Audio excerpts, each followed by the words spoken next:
ಭೂಮಿ ಮೇಲಿರೋ ಅಷ್ಟು ಆಕ್ಸಿಜನ್ ಮಾಯ ಆಗಿಬಿಟ್ರೆ ಏನಾಗ್ಬೋದು? ಶಾಶ್ವತವಾಗಲ್ಲ, ಜಸ್ಟ್ ಒಂದು 5 ಸೆಕೆಂಡ್ಗಳ ಕಾಲ ಮಾಯ ಆಗಿಬಿಟ್ರೆ ಏನಾಗ್ಬೋದು? ನಾವು ನಮ್ಮ ಉಸಿರನ್ನ ಹಿಡಿದಿಟ್ಕೋಬೋದಾ? ಇದು ನಮ್ಮ ಭೂಮಿ ಮೇಲಿನ ವಾತಾವರಣಕ್ಕೆ ಯಾವ ರೀತಿ ಎಫೆಕ್ಟ್ ಮಾಡಬಹುದು? ನಮ್ಮ ಪರಿಸರದ ಮೇಲೆ ಹೇಗೆ ಪರಿಣಾಮ ಬೀರ್ಬೋದು? ಸೊ ಬನ್ನಿ, ಇವತ್ತಿನ ವಿಡಿಯೋದಲ್ಲಿ ಭೂಮಿ ತನ್ನ ಮೇಲಿನ ಅಷ್ಟು ಆಕ್ಸಿಜನ್ನ 5 ಸೆಕೆಂಡ್ಗಳ ಕಾಲ ಕಳ್ಕೊಂಡ್ರೆ ಏನಾಗ್ಬೋದು ಅಂತ ಹೇಳಿ ತಿಳ್ಕೊಳ್ಳೋಕ್ಕೆ ಟ್ರೈ ಮಾಡೋಣ.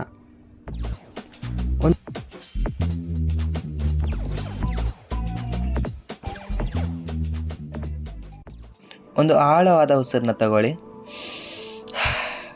ಒಂದು ರೀತಿಯ ಸ್ಯಾಟಿಸ್ಫ್ಯಾಕ್ಷನ್ ಫೀಲ್ ಆಯ್ತಲ್ವಾ? ಈಗೇನು ನೀವು ಉಸಿರನ್ನ ಒಳಗೆ ತಗೊಂಡ್ರಲ್ಲ, ಅದೇ ಆಕ್ಸಿಜನ್. ನಮ್ಮ ವಾತಾವರಣದಲ್ಲಿ 21% ಭಾಗ ಆಕ್ಸಿಜನ್ ಇದ್ದರೆ ಇನ್ನು 78% ಭಾಗ ನೈಟ್ರೋಜನ್ ಇದೆ. ನಮ್ಮ ವಾತಾವರಣದಲ್ಲಿ ಆಕ್ಸಿಜನ್ ಹೇರಳ ಪ್ರಮಾಣದಲ್ಲಿ ಇಲ್ಲದೆ ಹೋದರೂ ಇದು ನಮ್ಮ ಭೂಮಿ ಮೇಲಿನ ಜೀವಿಗಳಿಗೆ ತುಂಬಾ ಪ್ರಮುಖ ಅನಿಲವಾಗಿದೆ. ಆಕ್ಸಿಜನ್ ಇಲ್ಲದೆ ಹೋಗಿದರೆ ಇವತ್ತು ಭೂಮಿ ಮೇಲೆ ಗಿಡಮರಗಳು, ಪ್ರಾಣಿಗಳು, ನೀರು ಹಾಗೆ ನಾವು ಮನುಷ್ಯರು ಇವತ್ತು ನೆಲೆ ಊರಲಿಕ್ಕೆ ಸಾಧ್ಯ ಆಗ್ತಿರ್ಲಿಲ್ಲ. ಬರೀ 5 ಸೆಕೆಂಡ್ ಅಲ್ವಾ, ಆಕ್ಸಿಜನ್ ಇಲ್ಲದೆ ಆರಾಮಾಗಿ ಇರ್ಬೋದು ಅಂತ ನಾವು ಅಂದ್ಕೊಂಡಿರ್ತೀವಿ. ಅದರಲ್ಲೇನು ತಪ್ಪೇ ಇಲ್ಲ, ಯಾಕಂದರೆ ನಮ್ಮಲ್ಲಿ ಸಾಕಷ್ಟು ಜನ ಅಟ್ಲೀಸ್ಟ್ 30 ಸೆಕೆಂಡ್ಗಳ ಕಾಲ ಆದರೂ ತಮ್ಮ ಉಸಿರನ್ನ ಹಿಡಿದಿಟ್ಕೊಳ್ಳೋ ಸಾಮರ್ಥ್ಯನ ಹೊಂದಿರ್ತಾರೆ. ನೀವು ನಿಮ್ಮ ಉಸಿರನ್ನ ಹಿಡಿದಿಟ್ಕೊಂಡು ನಿಮ್ಮ ಬಾಡಿ ಅದನ್ನು ನೋಟಿಸ್ ಮಾಡಿ ರಿಯಾಕ್ಟ್ ಮಾಡೋ ಅಷ್ಟರಲ್ಲಿ ಆಲ್ಮೋಸ್ಟ್ 5 ಸೆಕೆಂಡ್ ಆಗಿಬಿಟ್ಟಿರುತ್ತೆ. ಆ್ಯಕ್ಚುಲಿ ಹೇಳಬೇಕಾದ್ರೆ ಈ ಸಂದರ್ಭದಲ್ಲಿ ನಿಮ್ಮ ಉಸಿರಾಟ ಸಾಮಾನ್ಯವಾಗಿ ಅಂದರೆ ನಾರ್ಮಲ್ ಆಗಿ ಇರುತ್ತೆ. ಹಾಗೆ ಇದು ವಾತಾವರಣ ಮತ್ತು ಪರಿಸರದ ವಿಷಯದಲ್ಲೂ ನಾರ್ಮಲ್ ಆಗಿ ಇರುತ್ತಾ? ಇಲ್ಲ, ಬರೀ 5 ಸೆಕೆಂಡಲ್ಲೇ ಭೂಮಿ ತನ್ನ ಮೇಲಿರೋ ಅಷ್ಟು ಆಕ್ಸಿಜನ್ನ ಕಳ್ಕೊಂಡು ಕಂಪ್ಲೀಟಾಗಿ ವಿಭಿನ್ನವಾಗಿ ಕಾಣೋಕ್ಕೆ ಸ್ಟಾರ್ಟ್ ಆಗುತ್ತೆ. ಆಕ್ಸಿಜನ್ ಇಲ್ಲದೆ ಹೋದರೆ ನಾವು ನಮ್ಮ ಪ್ರಪಂಚದಲ್ಲಿನ ಅಷ್ಟು ಡ್ಯಾಮ್ಗಳಿಗೆ, ಬಿಲ್ಡಿಂಗ್ಗಳಿಗೆ, ಅಷ್ಟೇ ಯಾಕೆ ಕಾಂಕ್ರೀಟಿಂದ ಮಾಡಿರೋ ಎಲ್ಲ ವಸ್ತುಗಳಿಗೆ ಗುಡ್ ಬೈ ಹೇಳಬೇಕಾಗುತ್ತೆ. ಕಾಂಕ್ರೀಟಿಂದ ಮಾಡಿರೋ ಎಲ್ಲ ಸ್ಟ್ರಕ್ಚರ್ಗಳು ಆಕ್ಸಿಜನ್ ಇಲ್ಲದೆ ಹೋದರೆ ತಕ್ಷಣ ಕೊಲಾಪ್ಸ್ ಅಂದರೆ ಕುಸಿದು ಬಿಡುತ್ತೆ. ಬೈಂಡಿಂಗ್ ಮಾಡೋದ್ರಲ್ಲಿ ಆಕ್ಸಿಜನ್ ಕಾಂಕ್ರೀಟ್ನ ಜೊತೆಗೆ ಸ್ಪೆಷಲ್ ಏಜೆಂಟ್ ಥರ ಆ್ಯಕ್ಟ್ ಮಾಡುತ್ತೆ. ಆಕ್ಸಿಜನ್ ಇಲ್ಲದೆ ಕಾಂಕ್ರೀಟ್ ಬರೀ ಡಸ್ಟ್ ಅಷ್ಟೆ. ನೀವೇನಾದರೂ ಈ ಟೈಮಲ್ಲಿ ಬೀಚಲ್ಲಿ ರಿಲ್ಯಾಕ್ಸ್ ಮಾಡ್ತಿದ್ರೆ ಅಥವಾ ಹೊರಗಡೆ ಓಡಾಡ್ತಿದ್ರೆ ನಿಮಗೆ ತಕ್ಷಣವೇ ಸಿವಿಯರ್ ಸನ್ ಬರ್ನ್ ಆಗ್ಬೋದು. ಯಾಕಂದರೆ ಸೂರ್ಯನ ಅಲ್ಟ್ರಾವೈಲೆಟ್ ರೇಸಿಂದ ಪ್ರೊಟೆಕ್ಟ್ ಮಾಡೋ ನಮ್ಮ ಓಝೋನ್ ಲೇಯರ್ ಆಕ್ಸಿಜನ್ನಿಂದನೇ ಫಾರ್ಮ್ ಆಗಿರೋದು. ಭೂಮಿಯಿಂದ ಆಕ್ಸಿಜನ್ನ ಕಂಪ್ಲೀಟಾಗಿ ಹೊರ ತೆಗೆದುಬಿಟ್ರೆ ಭೂಮಿ ತುಂಬಾ ಡೇಂಜರ್ ಸ್ಥಿತಿಗೆ ಹೋಗಿಬಿಡುತ್ತೆ. ನಮ್ಮನ್ನು ಸೂರ್ಯನ ಅಲ್ಟ್ರಾವೈಲೆಟ್ ರೇಸಿಂದ ಪ್ರೊಟೆಕ್ಟ್ ಮಾಡೋಕ್ಕೆ ಭೂಮಿ ಮೇಲೆ ಏನು ಉಳಿದಿರೋದಿಲ್ಲ. ಇಷ್ಟೇನ ಅನ್ನಿಸ್ತಿದೆಯಾ? ಇಲ್ಲ, ಇನ್ನೂ ಇದೆ. ಆಕ್ಸಿಜನ್ ಇಲ್ಲ ಅಂದರೆ ಬೆಂಕಿ ಇಲ್ಲ ಅಂತ ಅರ್ಥ. ಹಾಗೆ ಆಕ್ಸಿಜನ್ ಇಲ್ಲದೆ ಹೋದರೆ ವೆಹಿಕಲ್ಗಳಲ್ಲಿನ ಕಂಬಷನ್ ಪ್ರೊಸೆಸ್ ಕೂಡ ಆಗೋದಿಲ್ಲ. ಎಲೆಕ್ಟ್ರಿಕ್ ವೆಹಿಕಲ್ಗಳು ಆಟೋಮೆಟಿಕ್ಕಾಗಿ ಕೆಟ್ಟೋಗ್ತವೆ. ವಿಮಾನಗಳು ಆಕಾಶದಿಂದ ಕೆಳಗೆ ಬೀಳೋಕ್ಕೆ ಸ್ಟಾರ್ಟ್ ಆಗುತ್ತೆ.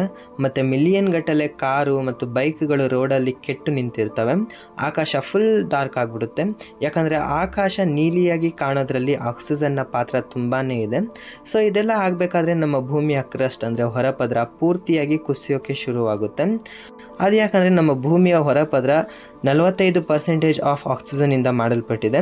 ಭೂಮಿಯ ಹೊರಪದರ ಹೀಗೆ ನಮ್ಮನ್ನು ಭೂಮಿ ಮೇಲಿರೋ ಪ್ರತಿಯೊಬ್ಬರನ್ನ ಪಾತಾಳ ಲೋಕದ ಮೂಲಕ ಬಾಹ್ಯಾಕಾಶಕ್ಕೆ ಕಳಿಸೋವರೆಗೂ, ಏನು ಉಳಿಯದೇ ಇರುವವರೆಗೂ ಕುಸಿತಾನೇ ಇರುತ್ತೆ. ಓಕೆ ತುಂಬಾ ಸೀರಿಯಸ್ ಆಗಿ ಒಳಗೆ ಹೋಗ್ಬಿಟ್ವಲ್ವಾ? ಸೊ ಲಕ್ಕಿಲಿ ಈ ಸ್ಥಿತಿ ಭೂಮಿಗೆ ಯಾವತ್ತೂ ಬರೋಲ್ಲ ಅನ್ನೋ ಒಂದು ನಿಜಾನ ತಿಳ್ಕೊಂಡು ನೀವು ವಾತಾವರಣದಲ್ಲಿರೋ 21% ಭಾಗ ಆಕ್ಸಿಜನ್ನ ತಗೊಂಡು ಆರಾಮಾಗಿ ಇರ್ಬೋದು. ಆದರೆ ಇವತ್ತು ನಾವು ಮನುಷ್ಯರು ಭೂಮಿನ ಹಾಗೆ ಭೂಮಿ ಮೇಲಿರೋ ಸಂಪನ್ಮೂಲಗಳನ್ನ ಎಷ್ಟಾಗುತ್ತೋ ಅದಕ್ಕಿಂತ ಎಕ್ಸ್ಟ್ರೀಮ್ ಲೆವೆಲ್ಗೆ ಹಾಳು ಮಾಡಿಬಿಟ್ಟಿದ್ದೀವಿ. ಇದಕ್ಕೆ ಬೆಸ್ಟ್ ಎಕ್ಸಾಂಪಲ್ ವರ್ಷ ದಿಲ್ಲಿಲಾಗೋ ಏರ್ ಪೊಲ್ಯೂಷನ್ನೇ ನೋಡಿ.